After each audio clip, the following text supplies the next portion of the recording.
Missions की तरफ। Informations क्या क्या हैं? ग्रेटर नोएडा में अंतर्राष्ट्रीय व्यापार प्रदर्शनी जो है आयोजित की गई। ये कल की क्लास में भी मैंने आप लोग को बताया था कि ये एक्चुअली क्या है, पूरे अगर हम बात करें अपने देश का पहला जो है अंतर्राष्ट्रीय अगर बात की जाए प्रदर्शनी की, इंटरनेशनल ट्रेड एग्जीबिशन की अगर बात की जाए तो कहाँ किया गया? तो यह किया गया आपके यूपी के ग्रेटर नोएडा में। कहाँ किया गया है? यूपी के ग्रेटर नोएडा में। इसको ध्यान रखिएगा, ठीक है। यह एक इंपॉर्टेंट हेडलाइन अपने आप में महत्वपूर्ण है, ये ध्यान रखना है कि ये headline international trade exhibition first time in India. Okay, now come to the next देखते हैं क्या है। बुंदेलखंड औद्योगिक विकास प्राधिकरण, ओके, औद्योगिक विकास प्राधिकरण, अब इसकी स्थापना को मंजूरी दे दी गई है। थोड़ा सा देख लेते हैं, क्योंकि आज की क्लास में हम लोग यूपी की जो स्पेशल करंट अफेयर्स है हम लोग उसको पढ़ रहे हैं, ठीक है। यूपी स्पेशल हम लोग पढ़ रहे हैं, तो ध्यान रखिएगा।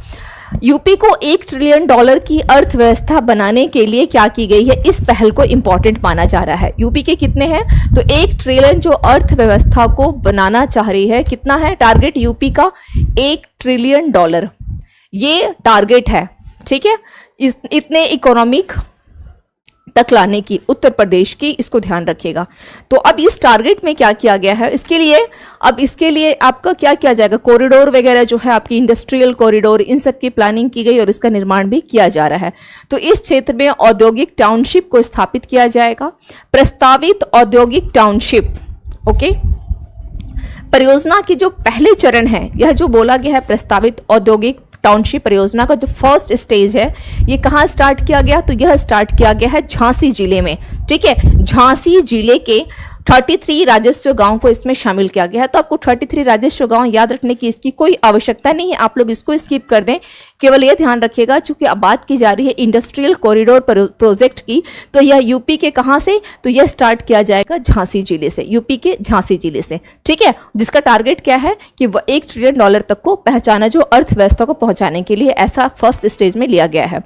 अब इस जो पहला चरण है, इसमें फर्स्ट स्टेज में अगर गाँव की बात की जाए तो गाँव की अप्रॉक्स 35,000 इतनी एकड़ जो भूमि को भी शामिल कर इस टाउनशिप को विकसित किया जाएगा। ऑलरेडी आप यहाँ पे देख रहे हैं, ये इमेज आपको दिखाई ददे रही है ना।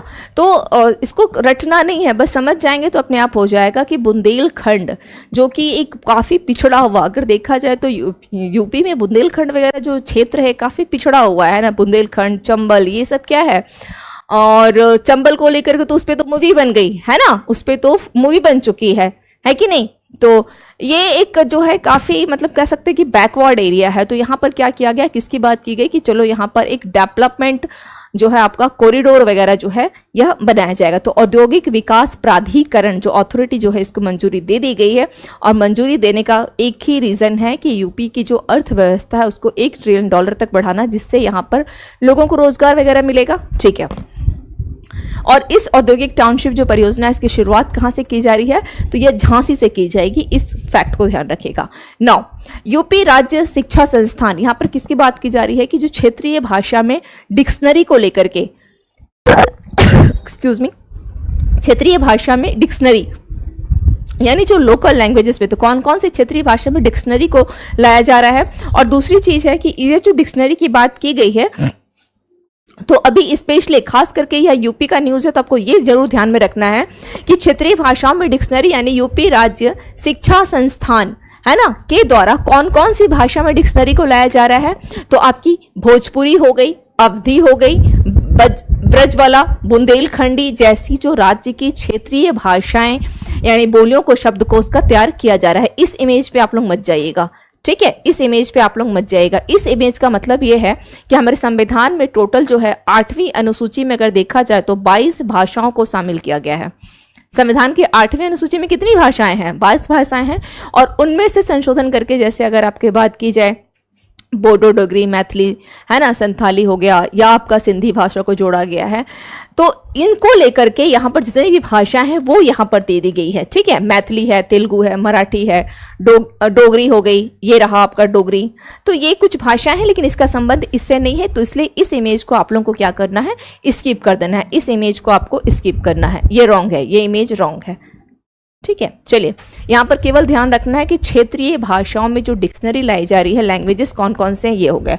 और 4 खंडों में इसको प्रकाशित किया जाएगा, 4 खंड यानी 4 पार्ट में, जिसमें से कि 76,000 शब्दों को शामिल किया गया है।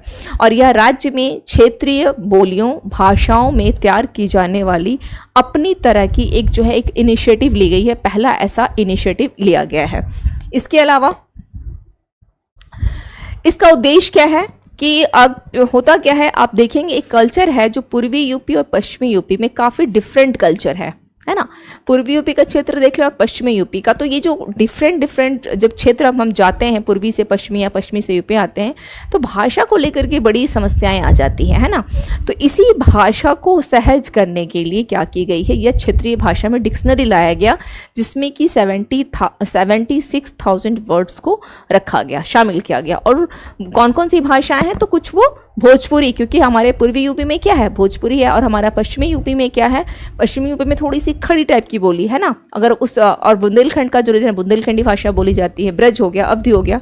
और यह जो पहल की गई है, यह किसकी पहल है, यह है नई राष्ट्रीय शिक्षा नीति, नेशनल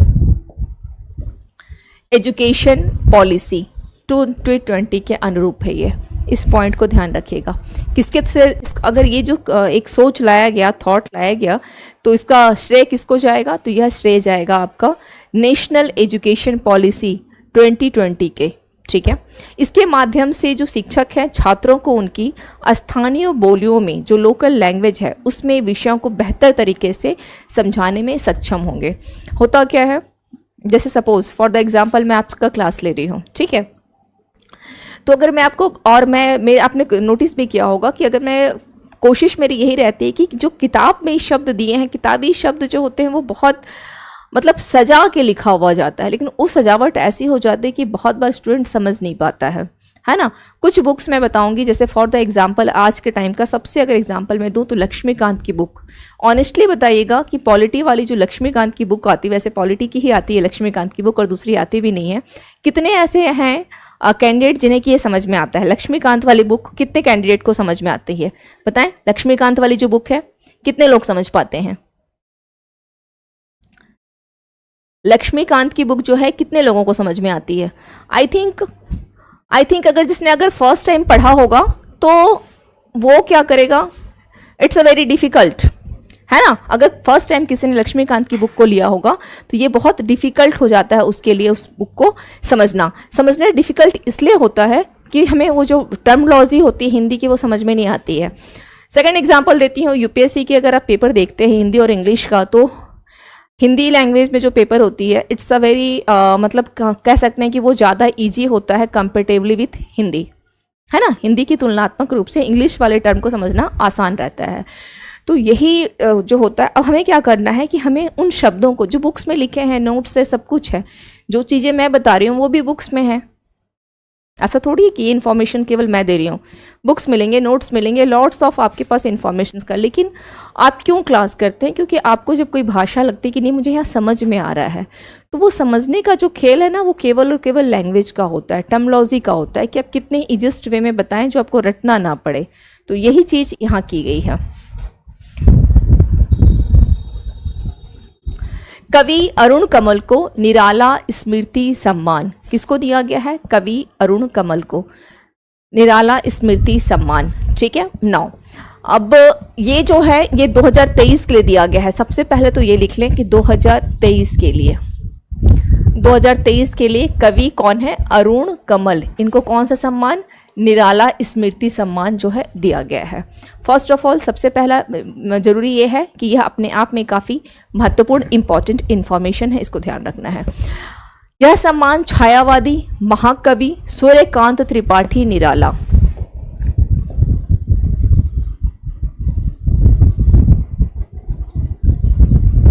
ठीक है, इनकी पुण्यतिथि कब थी, 15 अक्टूबर। 15 अक्टूबर को क्या हमारे देश में कोई और एक ऐसे महान हस्ती हैं जिनका कि जन्मदिन मनाया जाता है? सेम 15 अक्टूबर को क्या कोई और ऐसे महान हस्ती हैं जिनकी जन्म जो दिवस के रूप में जो काफ़ी उनका जन्मदिन जो है 15 अक्टूबर को मनाया जाता है? और वो इतने चर्चित हैं, काफ़ी प्रसिद्ध हैं, so called very simple person. और वर्तमान में वो अब नहीं है, लेकिन उनकी जो जन्मदिन जो है 15 अक्टूबर को मनाई जाती है। याद है वो कौन है, वो महान हस्ती? Very very good afternoon, good afternoon Preeti, कैसी हैं, पढ़ाई कैसी चल रही है? कौन है वो महान हस्ती, कौन है बताएं? APJ Abdul Kalam. Okay, APJ Abdul Kalam, ध्यान रखे रहिएगा, एपीजे अब्दुल कलाम, ठीक है, इनकी मनाई जाती है। नाउ तो 1980 में कवि अरुण की पहली पुस्तक आई थी, उस पुस्तक का नाम क्या था? अपनी केवल धार। 1989 में अगेन एक पुस्तक आई, उसका नाम था सबूत, ठीक है, एक 80 में आई, 1980 में आई, और एक 89 में आई सबूत। इसके अलावा 96 में इनको क्या किया गया था, नए इलाके में, जिसके लिए उन्हें साहित्य अकादमी पुरस्कार भी दिया जा चुका है। साहित्य अकादमी पुरस्कार किसको दिया गया है? अरुण कमल को। Clear? Now come to the next.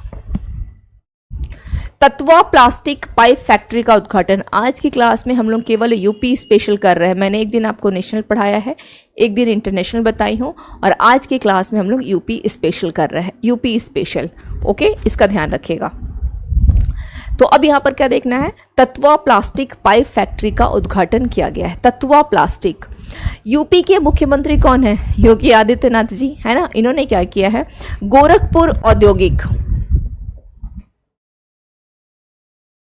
विकास प्राधिकरण यानी गीडा, गीडा में कितना 110 करोड़ रुपए के इन्वेस्टमेंट से इन्होंने स्थापित तत्वा प्लास्टिक पाइप फैक्ट्री, इसका उद्घाटन किया। यह इंपॉर्टेंट है, कहाँ किया गया है? क्योंकि गोरखपुर उनका क्षेत्र भी है, योगी जी का क्षेत्र भी गोरखपुर है, और उन्होंने कितने इन्वेस्ट किए हैं? तो 110 करोड़ रुपए का इन्वेस्टमेंट किया गया है। और क्या है यह? गोरखपुर विकास प्राधिकरण, है ना, गोरखपुर औद्योगिक विकास प्राधिकरण, ठीक है। आज की क्लास में हम लोगों ने पढ़ा था बुंदेलखंड में औद्योगिक विकास प्राधिकरण को मंजूरी दे दी गई है। इससे पहले न्यूज हम लोगों ने उसी को पढ़ा था। अब यहाँ क्या बोला जा रहा है कि कहाँ किया गया है? तो तत्वा प्लास्टिक जो है गोरखपुर औद्योगिक विकास प्राधिकरण, ठीक है, जिसे गीडा बोला गया है। सरकार के द्वारा गोरखपुर औद्योगिक विकास प्राधिकरण से लेकर धुरियापार तक औद्योगिक गलियारा विकसित किया जाएगा। तो इसको छोड़ दीजिएगा, इसकी आवश्यकता नहीं है। धुरियापुर में 5000 एकड़ में औद्योगिक विकास जो है किया जा रहा है।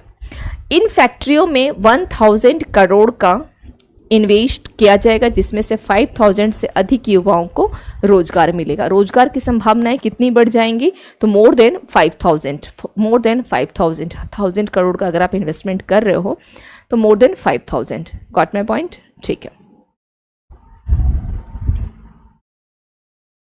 राज्य में सेज की तर्ज पर बनेंगे स्पेशल शैक्षिक जोन। सेज का क्या मतलब होता है? सेज क्या है, एक बार बताएं कि सेज है क्या? सेज क्या है? 1 मिनट का टाइम दे मुझे, ठीक है, only for 1 minute.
Yes, continue करते हैं, चलिए ठीक है। नाउ हाँ, तो हम लोग क्या राज्य में सेज यानी जो आपकी होती है कि एक इकोनॉमिक जोन, ठीक है, विशेष इकोनॉमिक जोन यानी विशेष आर्थिक क्षेत्र जिसको बोला जाता है।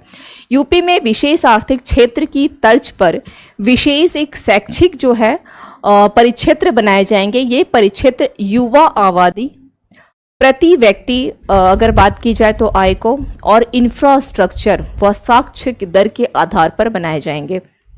देखिए, जब सेज की बात की जा रही है, सेज का मतलब क्या हो गया, एक विशेष आर्थिक क्षेत्र हो जाता है ना, जो हमारा समुद्र नॉटिकल एरिया जो होता है उसमें से करीब अगर आप देखेंगे तो 200 माइल को लेकर के हम लोग मानते हैं। तो यहाँ उसका मतलब विशेष आर्थिक क्षेत्र का मतलब है कि उस एरिया में आप मतलब उसके एक स्पेशल वैल्यूज हो जाती है। उसी प्रकार से बोला गया है कि यूपी में जो एजुकेशन को लेकर के भी क्या बात बोली जा रही है कि एक शैक्षिक परिक्षेत्र बनाया जाएगा, जिसमें किस किस को फोकस्ड किया जाएगा कि हमारी टोटल जो है युवाओं की पॉपुलेशन क्या है, और जिस हिसाब से पॉपुलेशन है तो उनकी प्रति व्यक्ति आय को लिया जाएगा। अगर हम आय की बात करेंगे तो उनके इंफ्रास्ट्रक्चर को देखेंगे, क्योंकि आधारभूत संरचना यहाँ पर क्या है, ठीक है। इसके अलावा जो साक्षरता यानी लिटरेसी दर के आधार पर यह बनाया जाएगा, लिटरेसी रेट के आधार पर। तो यहाँ पर आपको समझना होगा, रटने की कोशिश मत कीजिएगा। युवा आबादी, प्रति व्यक्ति आय, इंफ्रास्ट्रक्चर, इन सभी के तर्ज पर ही क्या की जाएगी, एक स्पेशल जो है शैक्षिक जोन बनाया जाएगा।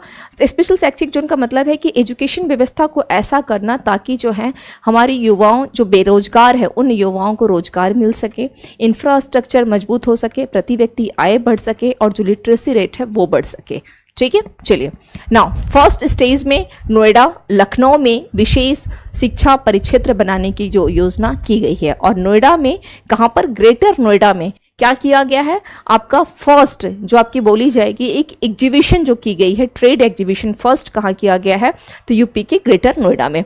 यह शैक्षिक परिक्षेत्र बहुआयामी शिक्षा यानी मल्टी डायमेंशनल एजुकेशन, रिसर्च और किस पर है, तो यह स्किल डेवलपमेंट पर ये काम करेंगे। इस पॉइंट को ध्यान रखिएगा। देखिए, एग्जाम में जब ऐसे क्वेश्चंस आते हैं तो बच्चे छोड़ के चले आते हैं। अगर आपको एग्जाम में लीड लेना चाहते हैं, स्कोर अगर बेहतर करना चाहते हैं, तो आप बेहतर होगा कि इस पॉइंट को ध्यान रखें, ठीक है। अगर आपको लीड लेना है, अपने परफॉर्मेंस को अच्छा करना है, स्कोर बेहतर करना है, क्योंकि होता क्या है ना, खास करके यूपी वगैरह में मैं देखती हूँ कि फैक्ट वाली चीज़ों को ज़्यादा देखते हैं। जहाँ थोड़ी सी समझने की बात आती है वहाँ से चीज़ों को वो स्किप कर जाते हैं, तो आप स्किप ना करें, ठीक है। और खास करके जो क्लास में रेगुलर स्टूडेंट है, जैसे गोपाल हो गए, रोयल पंडित हो गए, या प्रीति हैं, हर्ष है, आज तो हर्ष क्लास में नहीं है ना, ठीक है। तो ये आप लोग थोड़ा इसका ध्यान रखा कीजिएगा। नेक्स्ट क्या है, अमेरिकन सलाहकार एक कंपनी है डेलाइट, क्या नाम है उस कंपनी का, डेलाइट। इसने क्या किया, जो विभिन्न सेक्टर्स के में दी, इसने रिपोर्ट के आधार पर इसे लागू करने पर यूपी सरकार ने इसको मंजूरी दे दी। डेलाइट एक सलाहकार कंपनी है अमेरिका की, और इसने विभिन्न सेक्टरों में दी गई रिपोर्ट को क्या किया, विभागों के सहयोग से लागू करवाने में यूपी जो सरकार है उसको इसने मंजूरी दे दी। अब शैक्षिक जगत को उद्योग से सीधा जोड़कर, अगर हम जो इंडस्ट्रियल है, अगर हम इंडस्ट्री में किसकी बात कर रहे हैं, कौशल विकास की, स्किल डेवलपमेंट को अगर हम शामिल कर देते हैं, तो वो हमारा डायरेक्ट किससे जुड़ जाएगा, उद्योग से। राज्य के लाखों जो स्नातक हैं, क्योंकि वर्तमान में जो बेरोजगारी आप देखेंगे तो शिक्षित बेरोजगारी जो है इसकी संख्या काफ़ी है, शिक्षित बेरोजगारी जो है इसकी संख्या अधिक है।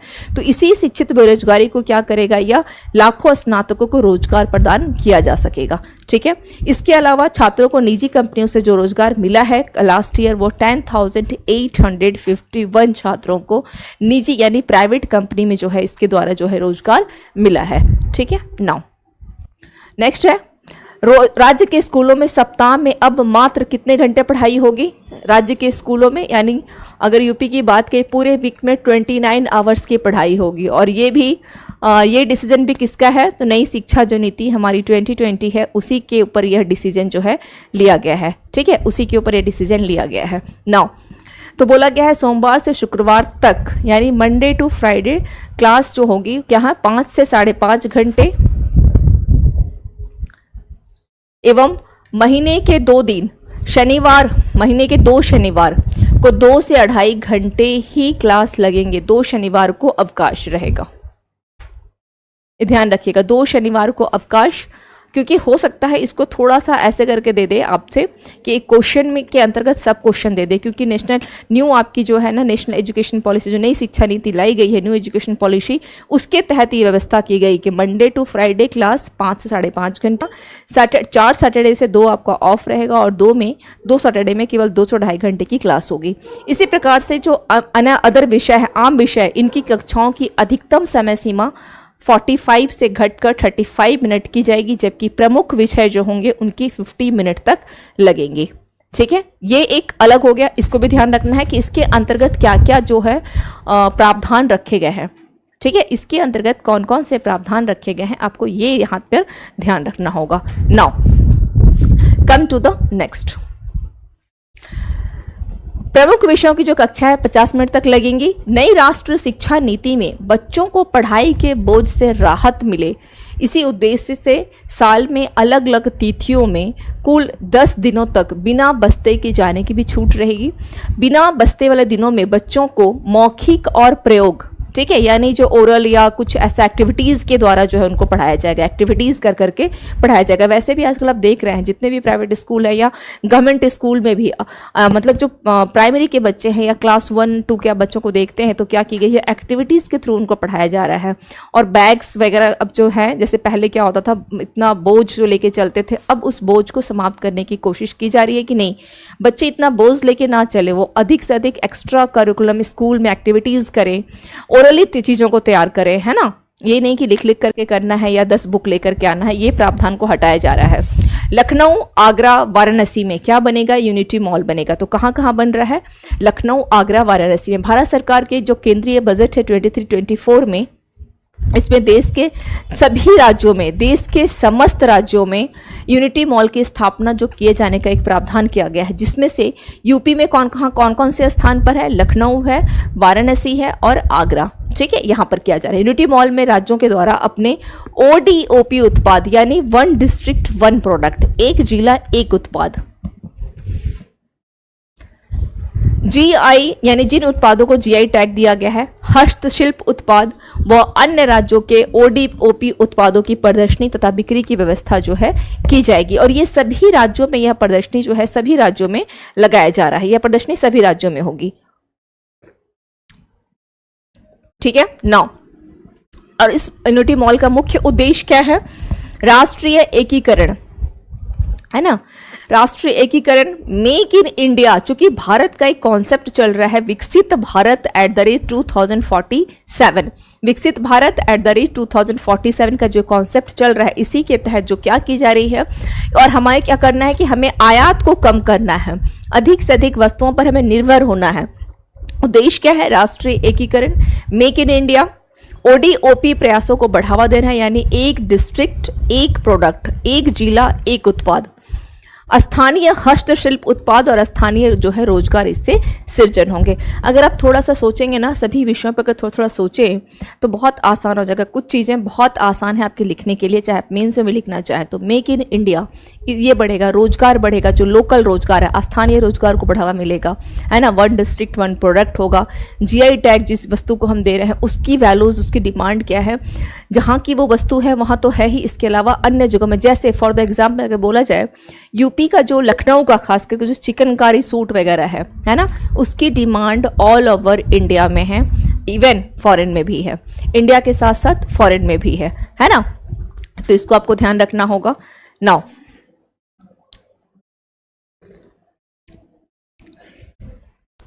क्लियर, ठीक है, चलिए नेक्स्ट देख लेते हैं क्या है। हर घर पेयजल पहुंचाने में यूपी सबसे आगे, हर घर पेयजल पहुंचाने में यूपी सबसे आगे। जल जीवन मिशन के अंतर्गत हर घर पेयजल, हर घर पेयजल जो सरकार की स्कीम थी, कब तक की थी ये, 2022 तक थी, है ना, जिसे अब तो खैर वो आगे बढ़ाया गया, एक्सटेंड किया गया है।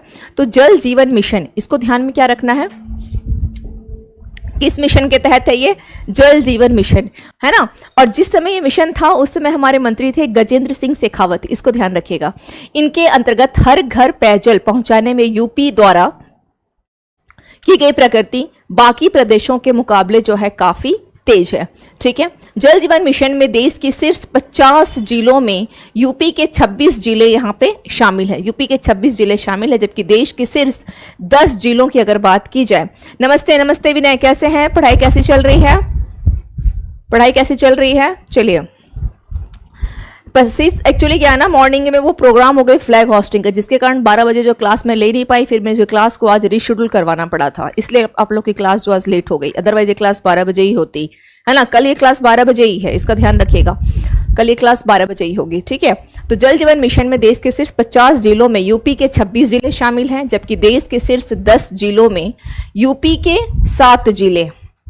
इस लाइन को ध्यान रखिएगा। और देश में सिर्फ 10 जिले कौन कौन से हैं? फिर से सुने, जल जीवन जो मिशन है इसमें देश के जो टॉप 50 जिले हैं उसमें यूपी के 26 जिले शामिल हैं, और देश के सिर्फ 10 जिलों में यूपी के 7 जिले शामिल हैं। और जो टॉप 10 डिस्ट्रिक्ट्स हैं वो कौन कौन है? बुलंदशहर, स्ट्रेंज वाली बात है ना, बुलंदशहर जो कि काफी एक बैकवर्ड इलाका है, मतलब हम कह सकते हैं डिस्ट्रिक्ट है। सोचिए कि वहां पर कितनी ज्यादा, मतलब ये सबसे आगे है ना, टॉप पर है। साउथ सलमारा मनक्चर यानी असम, बरेली यूपी, मुजफ्फरनगर, बदायूं, मुंगेली, तिरुपत्तूर, चंदौली, कन्नौज, लखनऊ। ठीक है, टॉप 10, इसको ध्यान रखिएगा, टॉप 10 जिले। तो आपको क्या करना है, केवल यूपी का ध्यान रखना है कि यूपी का कौन सा है, तो बुलंदशहर, इसको ध्यान रखिएगा। ठीक है, इसके अलावा बरेली भी आ जा रहा है जो कि 3rd नंबर पर है, 3rd नंबर पर बरेली है ना। मुजफ्फरनगर को भी याद रख सकते हैं क्योंकि 4th पर है, बदायूं हो गया, एंड इसके अलावा चंदौली हो गई। तो टॉप 10 में जो 7 जिले कौन कौन से हैं? टॉप 10 में बुलंदशहर, बरेली, मुजफ्फरनगर, बदायूं, चंदौली, कन्नौज, लखनऊ। इस तरीके से आप इसको याद रखना है, इस तरीके से आप इसको ध्यान रखिएगा कि टॉप 10 में यूपी के 7 जिले हैं। ठीक है, टॉप 10 में यूपी के 7 जिले। क्लियर?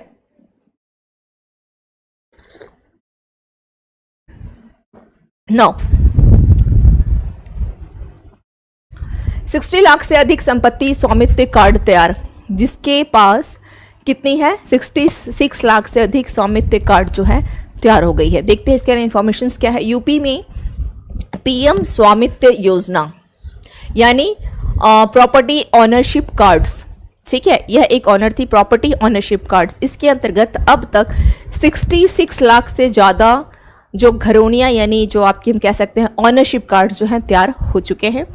प्रदेश के 90,000 से अधिक गांवों के लिए जो एक कार्ड तैयार कराई जा रही हैं, जिनमें से 47,000 से अधिक गांव की घरोनियों का कार्य पूरा कर लिया गया है। ठीक है, now very very good afternoon Akanksha, कैसी हैं? पढ़ाई कैसी चल रही है? मुख्यमंत्री योगी आदित्यनाथ, ठीक है, इन्होंने क्या किया है, दिसंबर यानी आज से ठीक करीब 8-9 महीने पहले की बात है तक प्रति वर्ष घरौनी बनाने के कार्य को 100% पूरा करने का एक लक्ष्य जो इन्होंने तय किया था। हालांकि वो भी कंप्लीट नहीं हुआ है, अभी इस पे काम जो है ये चल रहा है, इस पर क्या है, काम चल रहा है, ये ध्यान रखना है। इसके अलावा देख लेते हैं स्वामित्व योजना में सबसे अच्छा जिसने परफॉर्मेंस किया है, प्रदर्शन किया है, उसमें कौन सा जिला है? ललितपुर। ये इंपॉर्टेंट है, आज की क्लास जो है यह यूपी बेस्ट है। ओके, मैं बिल्कुल ठीक हूँ, एब्सोल्युटली ओके, लेकिन आप लोग क्लास, आप थोड़ा सा क्लास में लेट से आई हैं, ठीक है, इसका ध्यान रखिएगा। Class approx half an hour निकल चुकी है बेटा।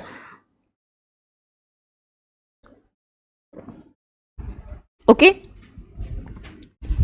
नाउ तो क्या बोला गया है इसके बाद? हाँ, ललितपुर जो है सर्वश्रेष्ठ यहां पर रहा है, इसको ध्यान रखना है ललितपुर को लेकर के। Clear? Okay, I am so sorry, I am so sorry. मैंने कहा था ना कि ये मिस्टेक मुझसे होती रहेगी, मैंने कहा था ना ये मिस्टेक मुझसे होगी, so I am so sorry. But again मैं सॉरी बोलूंगी कि मिस्टेक फिर से होगी मुझसे। हाँ, जब तक 2-3 बार ना आप क्लास में रेगुलर रहेंगे 2-3 दिन तक, तो फिर सही हो जाएगा। चलिए, सबसे इसके बाद कासगंज, मुरादाबाद, जालौन और संभल, ये जो है 5 जिलों शामिल हैं। स्वामित्व योजना है ना, कार्ड यानी प्रॉपर्टी ऑनरशिप कार्ड अगर देखा जाए तो दिया जा रहा है, इसमें सबसे टॉप पर कौन सा है? Lalitpur district of UP. इन सभी जिलों में लक्ष्य के सापेक्ष 99% से अधिक कार्य जो है संपन्न, यानी हमने जो टारगेट किया था उससे भी अधिक जो है इन लोगों ने अचीव किया है। कब स्टार्ट किया गया था यह स्वामित्व कार्ड? 24 अप्रैल लॉकडाउन के टाइम पे, है ना। 2020 को मोदी जी ने पीएम स्वामित्व योजना का शुभारंभ किया था। मोस्ट इंपॉर्टेंट पॉइंट ध्यान रखिएगा, कब इस योजना की शुरुआत की गई थी। Very very important, 24 April 2020, okay, इस योजना की जो शुरुआत की गई थी। Now come to the next.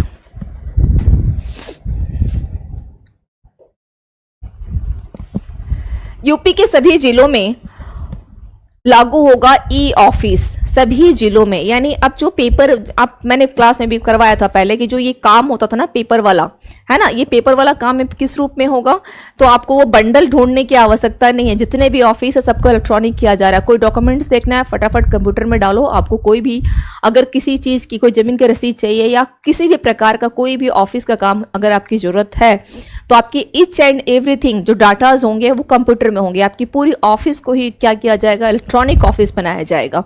तो सभी जिलों में ये लागू होगा। शासन स्तर पर व्यवस्था लागू होने के बाद अब यह जिलों और मंडलों में भी स्थित सरकारी दफ्तर में व्यवस्था जो है लागू हो जाएगी। कन्नौज जिले में पूरी तरह से जो है ई ऑफिस जो है लागू हो चुका है और उसी के अनुसार वहां कार्यालयों में फाइलों का जो है संचालन भी किया जाता है, क्योंकि इलेक्ट्रॉनिक हो गई। इलेक्ट्रॉनिक होने से चीज़ें क्या होती है ना, आपके पास डाटा उसको सुरक्षित रखने में बहुत आसान होता है। हाँ, उसका दूसरा पहलू कि अगर बाई चांस डाटा गया तो कभी कभी चला ही जाता है, तो हार्ड कॉपी सॉफ्ट कॉपी दोनों रखनी होगी, है ना। एनसीईआरटी की क्लास का नोट्स आप 2-4 दिन वेट कीजिए, कर सकते हैं। अगर एनसीईआरटी की क्लास के नोट्स के लिए मैं आपसे 2-4 दिन वेट कीजिए, मैं एक क्लास खुद इसी पे लूँगी, एक क्लास एनसीईआरटी को, ठीक है। 3-4 आफ्टर राखी 19 तारीख के बाद एक क्लास लूँगी एनसीईआरटी की, इस पर आप उस क्लास को जरूर अटेंड कीजिएगा, ठीक है। आई थिंक नेक्स्ट वीक, मान के चले नेक्स्ट वीक में क्लास स्टार्ट होगी एनसीईआरटी को लेकर के, ठीक है। उसको आप अटेंड कीजिएगा क्योंकि वो क्लास इसी पे बेस्ड भी होगी, ओके। चलिए, मुख्यमंत्री योगी आदित्यनाथ ने वर्ष 2018 में पूरे प्रदेश के सभी विभाग, जिले, मंडल में ई ऑफिस व्यवस्था लागू करने के आदेश दिए थे। कब? 2018 में। और पूरी तरीके से ई ऑफिस वाला कौन सा डिस्ट्रिक्ट है, तो कौन सा हो जाएगा? कन्नौज। ई ऑफिस एक सरलीकृत, उत्तरदायी, प्रभावी और पारदर्शी कार्यप्रणाली प्राप्त करने का क्या है, यह एक माध्यम है, इसको ध्यान रखना है, ठीक है। नाउ नेक्स्ट देख लेते हैं क्या है। एफडीआई में यूपी 22 राज्यों से आगे है। एफडीआई यानी प्रत्यक्ष विदेशी निवेश, है ना। इसमें यूपी जो है यह क्या है, बिल्कुल हेल्प करूंगी।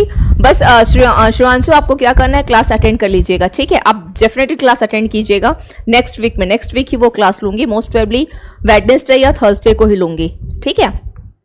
नाउ इसी प्रवाह के आधार पर राज्यों की जो हालिया रैंकिंग में यूपी ने अक्टूबर 2019 और जून 2023 के बीच 11वां स्थान इसने जो है प्राप्त कर लिया है। 19 से लेकर के 23 यानी इन 4 सालों में अगर यूपी की देखा जाए तो किस पोजीशन पर आ गया है? 11वां स्थान। यूपी से ऊपर कौन कौन सा है? महाराष्ट्र है, कर्नाटक है, गुजरात है, दिल्ली है, तमिलनाडु, हरियाणा, तेलंगाना, झारखंड, राजस्थान और पश्चिम बंगाल, ये भी है यूपी से आगे। यूपी क्या है? यूपी 22 राज्यों से आगे है। और यूपी से ऊपर कौन कौन है? महाराष्ट्र, कर्नाटका, है ना। चलो अच्छा है बिहार नहीं है, अच्छा है कि बिहार नहीं है। बिहार नहीं हो सकता है कि नहीं, क्योंकि ये छोटा सा एक देखा जाए तो जिला है, तो वो होगा नहीं, ठीक है।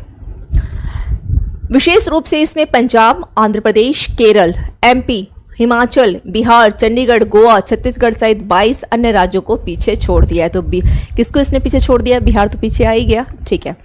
2001 से लेकर के 17 यानी इन 17 सालों में जितना विदेशी निवेश उत्तर प्रदेश में आया उसका करीब 4 गुना, मतलब लास्ट 5 साल में 2019 से 23 के बीच में आया है। कहने का मतलब ये है, इस तरह के जो वर्ड्स होते हैं ना या लाइन होती है, बेसिकली वो सरकार को फोकस करती है, ठीक है। बहुत फ्रिक्वेंटली बता रही हूँ, ये सरकार को फोकस करती है। सरकार की हम कह सकते हैं कि उसको सेंटर में रखती है कि हाँ ये गवर्नमेंट के टाइम में इतना कुछ काम हुआ, ये मोटो होता है। लेकिन अगर देखा जाए अगर देखा जाए तो क्या है, जो 2001 से लेकर के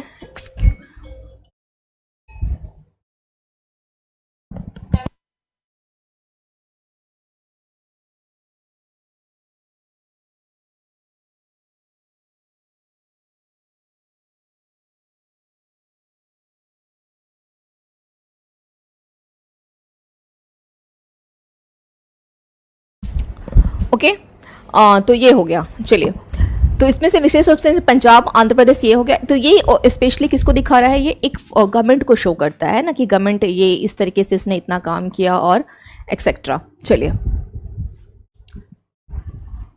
अटल आवासीय विद्यालयों का गुरुवार्ता संगम कार्यक्रम। पहले चरण में 18 अटल आवासीय विद्यालयों का शुभारंभ किया गया। फर्स्ट स्टेज में कितना था, 18 अटल आवासीय यानी हॉस्टल का स्टार्ट किया गया है। अगले चरण में बेसिक शिक्षा परिषद के द्वारा बचे हुए 57 जनपदों में इसी तर्ज पर एक एक विद्यालय जो है स्थापित किया जाएगा। 57 जनपद में अटल आवासीय विद्यालय किस किस को कवर कर रहा है, सीबीएसई बोर्ड के पैटर्न पर संचालित होंगे। इनमें लॉजिंग, फूडिंग सहित सभी व्यवस्थाएं होंगी। कक्षा 6 से लेकर 12 तक संपूर्ण शिक्षा का दायित्व राज्य सरकार और यूपी भवन एवं अन्य सन्निर्माण कर्मकार कल्याण बोर्ड उठाएगा। ठीक है, तो बस इसको इतना ध्यान रखना, इसमें कुछ खास इंपॉर्टेंट इंफॉर्मेशन ऐसे नहीं है। झांसी में मेजर ध्यानचंद म्यूजियम का लोकार्पण किया गया है। म्यूजियम रानी लक्ष्मीबाई पार्क में बनाया गया है। हॉकी को समर्पित यह देश का क्या है, पहला म्यूजियम है हॉकी को समर्पित। 19 करोड़ इसका जो है लागत है। मेजर ध्यानचंद कृषि, ओके, नंद बाबा मिशन के तहत नंदिनी कृषि, इसको क्या किया गया है, समृद्धि योजना शुरू की गई है। इस योजना का उद्देश्य क्या है, दूध उत्पादन और डेयरी किसानों की आय बढ़ाने के लिए गाय की नस्लों विशेष रूप से साहिवाल, गिर, थारपारकर और गंगात्री में सुधार करना है। ठीक है, गंगात्री में सुधार करना, ये ध्यान रखना है। नेक्स्ट क्या है, सरकार 25 दुधारू गांवों की एक इकाई स्थापित करने के लिए 62 लाख करोड़ की अनुमानित लागत पर 50% सब्सिडी प्रदान करेगी, जिसमें से प्रति लाभार्थी अधिकतम इतना लाख रुपए की सब्सिडी दी जाएगी। नाउ नेक्स्ट है, इस योजना के अंतर्गत शुरुआत में राज्य के 10 संभागीय मुख्यालयों में लागू की जाएगी। 3 चरणों में प्रदान करती है। चरण 1 है, लागत पर 25% की सब्सिडी है। दूसरे स्टेज में 12.5% की सब्सिडी है। तीसरे स्टेज पर 12.5% की जो है अनदर सब्सिडी दी जाएगी। अन्य महत्वपूर्ण जो समसामयिक घटनाक्रम है, जैसे बागपत के अखिल स्योरन ने चीन में चल रहे एशियन गेम्स में स्वर्ण पदक जीता। ये वन लाइनर है जो आपको ध्यान रखना है। अखिल ने यह medal 50 metre throw position rifle पुरुष टीम इवेंट प्राप्त किया है। यूपी के सभी 95,766 गांव ने ओडीएफ प्लस का दर्जा प्राप्त कर लिया। ओडीएफ प्लस गांव वह है जिसने ठोस या तरल अपशिष्ट प्रबंधन प्रणालियों को लागू करने के साथ साथ अपने खुले में क्या किया है, शौच मुक्त स्थिति को बनाए रखा है। ठीक है, नाउ हृदय दिवस के अवसर पर 29, चलिए हम लोग ना क्लास को यहाँ पर एंड करते हैं। ठीक है, बाकी जो क्लास होगी, क्योंकि मुझे एक कॉल सी आ रही है, एक इम्पॉर्टेंट कॉल है। ठीक है, तो मैं इस क्लास को यहाँ पे एंड करती हूँ। कल की क्लास में आप लोगों का जो है थोड़ा सा मैं कवर करवा दूंगी, क्योंकि एक बार एक कॉल आ रही है। ठीक है, और इम्पॉर्टेंट कॉल भी है, तो मैं कल की क्लास में आप लोगों का कवर करवाती हूँ और मिलती हूँ फिर कल दोपहर 12 बजे।